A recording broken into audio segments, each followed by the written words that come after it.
আসসালামু আলাইকুম। শীতের সকালে আমরা এসেছি একটু হাঁটতে। তা হাঁটতে হাঁটতে চোখে পড়লো আমাদের এলাকার ভিতরে, এলাকায় বলবো না, একটু সামনে একটা ইট ভাটা ছিল। এটা যদি আগে ভিডিও করা থাকতো তাহলে আপনাদের হয়তো দেখাতে পারতাম। যে নর্মালি ইট ভাটা সবাই চেনে বিধায় ওর কোনো ব্লগ করা হয়নি।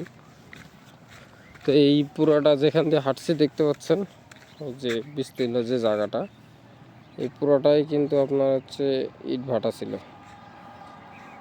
ঠিক আছে। এবং দেখেন ইট ভাটার যে মেন যে কলামটা থাকে উঁচু, যেখান দিয়ে ধোঁয়া বেরোয় আর কি, চং টাইপের, ওইটা এখানে ছিল। এখন আসলে বুঝতে পারছি না যে এই জায়গাটা আবার সেটা নতুনভাবে রিফাবলিশ করবে নাকি আসলে ভাটা বন্ধ করে দিবে।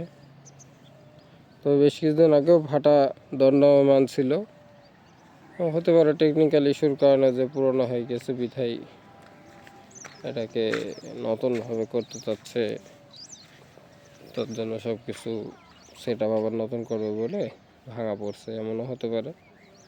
বা এমন হতে পারে এখানে নতুন কোনো প্রজেক্ট হাতে নেবে। যাক, যতদূর আমার নলেজ আছে ততদূর আপনাদেরকে জানালাম।